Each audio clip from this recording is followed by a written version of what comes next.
ಓಂ ಪೂಜ್ಯಾಯ ಗುರು ರಾಘವೇಂದ್ರಾಯ ಸತ್ಯಧರ್ಮರತಾಯ ಚ ಭಜತಾಂ ಕಲ್ಪವೃಕ್ಷಾಯ ನಮತಾಂ ಕಾಮಧೇನವೇ ನಮಃ. ದುರ್ವಾದಿ ದಾಂತರ್ ಅವಯೇ ಸಜ್ಜನೇಂದ್ರಿಯರಂದವೇ ಶ್ರೀ ರಾಘವೇಂದ್ರ ಗುರುವೇ ನಮಃ ಕಾರಣ್ಯ ಸಿಂಧವೇ. ಸಜ್ಜನ ಸನಾತನ ಆಧ್ಯಾತ್ಮಿಕ ಬಂಧುಗಳೇ, ಈ ದಿನ ರಾಘವೇಂದ್ರ ಸ್ವಾಮಿಗಳ ಬಗ್ಗೆ ಒಂದು ಒಳ್ಳೆಯ ಭಜನಾ ಕಾರ್ಯಕ್ರಮವನ್ನು ನಾವು ಇಟ್ಕೊಂಡಿದ್ದೀವಿ. ಈ ಕಾರ್ಯಕ್ರಮದಲ್ಲಿ ಹಲವಾರು ವಿಚಾರಗಳನ್ನು ಚಿಂತನ ಮಂಥನ ಮಾಡಿದಂಥವ್ರು ತುಂಬ ಜನ ಇಲ್ಲಿದ್ದಾರೆ. ರಾಘವೇಂದ್ರ ಸ್ವಾಮಿಗಳು ನಮ್ಮ ಆಧ್ಯಾತ್ಮಿಕ ಚಿಂತನೆಯ ಪ್ರಕಾರವಾಗಿ ವೈಯಕ್ತಿಕವಾಗಿ ನಾವು ಹೇಳೋದಾದರೆ ಅವರು ದೇವತೆಯ ಸ್ಥಾನದಲ್ಲಿದ್ದಾರೆ. ಭೂಮಿಗೆ ಬಂದಂಥ ಒಂದು ಅವತಾರ ಅದು. ಈ ದಿನ ರಾಘವೇಂದ್ರ ಸ್ವಾಮಿಗಳನ್ನು ತುಂಬ ಜನ, ಕೋಟ್ಯಾನುಕೋಟಿ ಜನ ಪೂಜಿಸ್ತಾರೆ, ಆರಾಧಿಸ್ತಾರೆ, ಎಲ್ಲ ಮಾಡ್ತಾರೆ. ಎಲ್ಲ ಒಂದು ಕಡೆ ಈ ಭಕ್ತಿ ಪೂಜೆ ವಿಚಾರ ಮಾಡುವಾಗ ಒಂದು ಸಣ್ಣ ಜಿಜ್ಞಾಸೆ ನಮ್ಮನ್ನು ಕಾಡುತ್ತೆ. ರಾಘವೇಂದ್ರ ಸ್ವಾಮಿಗಳು ತಮ್ಮ ಜೀವನದಲ್ಲಿ ಎಷ್ಟೊಂದು ತ್ಯಾಗವನ್ನು ಮಾಡಿದರು, ಎಷ್ಟೊಂದು ಸಂಸಾರದಲ್ಲಿ ನೋವನ್ನು ಅನುಭವಿಸಿದರು. ಎಲ್ಲವನ್ನ ತ್ಯಾಗ ಮಾಡಿ ಲೌಕಿಕ ಜೀವನವನ್ನು ಬಿಟ್ಟು ಲೋಕ ಕಲ್ಯಾಣಕ್ಕೋಸ್ಕರ ತಮ್ಮ ಇಡೀ ಜೀವನವನ್ನೇ ಮುಡುಪಾಗಿಟ್ಟು ತುಂಬ ಸರಳ ಜೀವನವನ್ನು ನಡೆಸಿ ಮನುಕುಲಕ್ಕೆ ಒಂದು ಬೆಳಕನ್ನು ಚೆಲ್ಲುವಂಥ ಕೆಲಸವನ್ನು ಮಾಡಿದಂಥವರು ಸಾಕ್ಷಾತ್ ದೇವತೆ ರಾಘವೇಂದ್ರ ಸ್ವಾಮಿಗಳು.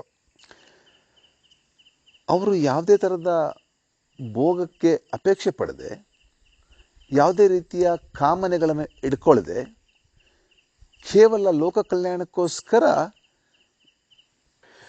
ಭಾರತೀಯ ಆಧ್ಯಾತ್ಮಿಕ ಚಿಂತನೆಯ ಜ್ಞಾನವನ್ನು ಜಗತ್ತಿಗೆ ಕೊಡ್ತಾ ಹೋದರು. ತಮ್ಮ ಸ್ವಾರ್ಥಕ್ಕಾಗಿ ಏನನ್ನ ಅವರು ಬಯಸದೆ ಈ ಕೆಲಸವನ್ನು ಮಾಡಿದ್ದಾರೆ. ಇವತ್ತು ನಾವುಗಳು ರಾಘವೇಂದ್ರ ಸ್ವಾಮಿಗಳ ಒಂದು ಸನ್ನಿಧಾನಕ್ಕೆ ಹೋಗಿ ಏನನ್ನ ಮಾಡ್ತಿದ್ದೀವಿ ಅಂದರೆ, ಯಾವ ವ್ಯಕ್ತಿ ಸ್ವಾರ್ಥ ಇಲ್ಲದೆ ನಿಸ್ವಾರ್ಥ ಮನಸ್ಸಿನಿಂದ ತನ್ನ ಎಲ್ಲ ಜೀವನವನ್ನು ಲೋಕ ಕಲ್ಯಾಣಕ್ಕಾಗಿ ತ್ಯಾಗ ಮಾಡಿ ಜಗತ್ತಿಗೆ ಅತ್ಯಂತ ಶ್ರೇಷ್ಠವಾದ ಆಧ್ಯಾತ್ಮಿಕ ಚಿಂತನೆಯನ್ನು ಕೊಡುವಂಥ ಪ್ರಯತ್ನ ಪಟ್ಟರೋ ಅಂಥ ನಿಸ್ವಾರ್ಥ ಒಂದು ದೇವತೆಯ ಸ್ಥಾನಕ್ಕೆ ಹೋಗಿ ನಮ್ಮ ಸ್ವಾರ್ಥವನ್ನು ವ್ಯಕ್ತಪಡಿಸ್ತಾ ಇದ್ದೀವಿ. ಇವತ್ತು ನನಗೆ ಅದು ಕೊಡು, ರಾಘವೇಂದ್ರ ಸ್ವಾಮಿಗಳೇ ಇದು ಕೊಡು, ನನ್ನ ಮಗಳಿಗೆ ಕೊಡು, ಮಗನಿಗೆ ಕೊಡು, ಗಂಡನಿಗೆ, ಹೆಂಡತಿಗೆ, ಮಕ್ಕಳಿಗೆ, ನನಗೆ ಐಶ್ವರ್ಯ, ಹಣ, ಇನ್ನೊಂದು ಮಗದೊಂದು ಕೊಡು ಅಂತ ಹೇಳಿ ಒಂದು ಲೌಕಿಕ ಜೀವನದ ಸ್ವಾರ್ಥ ಎಳೆಯನ್ನು ಅವರ ಮುಂದೆ ಇಡ್ತಾ ಇದ್ದೀವಿ. ಬಹುಶಃ ಇದು ರಾಘವೇಂದ್ರ ಸ್ವಾಮಿಗಳಿಗೆ ಎಷ್ಟರ ಮಟ್ಟಿಗೆ ಖುಷಿ ಕೊಡುತ್ತೆ, ಆನಂದ ಕೊಡುತ್ತೆ ಅನ್ನೋದು ಗೊತ್ತಿಲ್ಲ. ಅಂದರೆ ಇಲ್ಲಿ ಏನಾಗಿದೆ, ರಾಘವೇಂದ್ರ ಸ್ವಾಮಿಗಳಿಗೋಸ್ಕರ ರಾಘವೇಂದ್ರ ಸ್ವಾಮಿಗಳನ್ನು ಪೂಜೆ ಮಾಡುವಂಥವರು ಭಾರಿ ಕಡಿಮೆ ಅಂತ ನಮಗೆ ಅನಿಸ್ತಾ ಇದೆ ವೈಯಕ್ತಿಕವಾಗಿ. ನಮಗೋಸ್ಕರ ರಾಘವೇಂದ್ರ ಸ್ವಾಮಿಗಳನ್ನು ಪೂಜೆ ಮಾಡ್ತಾ ಇದ್ದೇವೆ ವಿನ ರಾಘವೇಂದ್ರ ಸ್ವಾಮಿಗಳಿಗಾಗಿ ಅವ್ರನ್ನ ಪೂಜೆ ಮಾಡ್ತಾ ಇಲ್ಲ ಅಂತ ಹೇಳಿ ನನ್ನ ವೈಯಕ್ತಿಕ ಭಾವನೆ ಮನಸ್ಸಿಗೆ ಬರ್ತಾ ಇದೆ. ಒಂದು ವೇಳೆ ನಾಳೆ ಏನಾದರೂ ದೇವರು ಪ್ರತ್ಯಕ್ಷ ಆಗಿ ನೀವು ರಾಘವೇಂದ್ರ ಸ್ವಾಮಿಗಳನ್ನು ಪೂಜೆ ಮಾಡಿದರೆ ನೀವು ಕೂಡ ರಾಘವೇಂದ್ರ ಸ್ವಾಮಿಗಳ ಹಾಗೆ ಆಗ್ತೀರಾ? ಅವರ ಥರನೇ ಯತಿಗಳಾಗ್ತೀರಾ? ಅವರ ಥರನೇ ಜೀವನದಲ್ಲಿ ಎಲ್ಲವನ್ನು ತ್ಯಾಗ ಮಾಡಿ ಈ ರೀತಿಯ ಸ್ಥಿತಿಗೆ ಹೋಗ್ತೀರಾ ಅಂತ ಹೇಳಿದರೆ ಬಹುಶಃ 1,00,000ಕ್ಕೆ 1% ಕೂಡ ಜನ ರಾಘವೇಂದ್ರ ಸ್ವಾಮಿಗಳ ಪೂಜೆಯನ್ನು ಮಾಡ್ತಾರಲ್ಲ ಗೊತ್ತಿಲ್ಲ.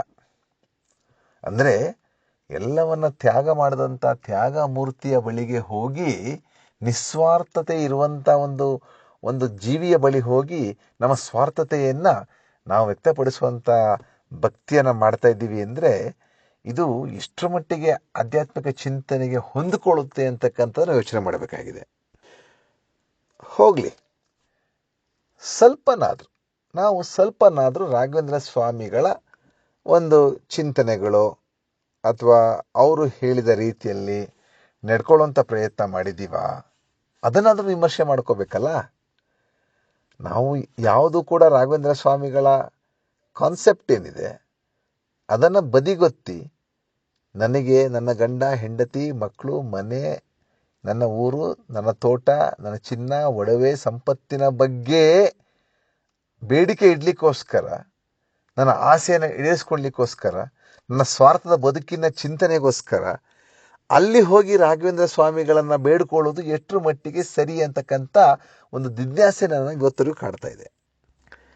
ನಾವೊಬ್ಬರೇ ಕೂತು ಯೋಚನೆ ಮಾಡುವಾಗ ಕೆಲವೊಮ್ಮೆ ಧ್ಯಾನ ಮಾಡಿ ಸ್ವಲ್ಪ ಹೊತ್ತು ಸುಮ್ಮನೆ ಕೂತಾಗ ದೇವರ ಮನೆಯಲ್ಲಿ ರಾಘವೇಂದ್ರ ಸ್ವಾಮಿಗಳ ಬದುಕು, ಅವರು ಪಟ್ಟಂಥ ಕಷ್ಟ, ವೇದನೆ, ಸಂಸಾರ, ನೋವು ಅದನ್ನೆಲ್ಲ ನೆನೆಸ್ಕೊಂಡಾಗ ನೀವು ನಂಬ್ತಿರೋ ಬಿಡ್ತಿರೋ ಒಬ್ಬರೇ ಕೂತ್ಕೊಂಡು ಕಣ್ಣಲ್ಲಿ ಕಣ್ಣೀರು ಹಾಕಿದ್ದು ಉಂಟು ನಾನು.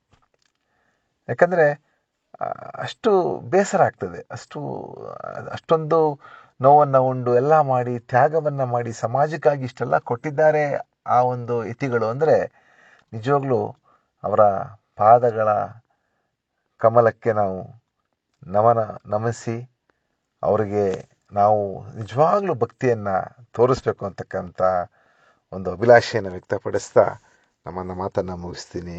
ಶುಭವಾಗಲಿ.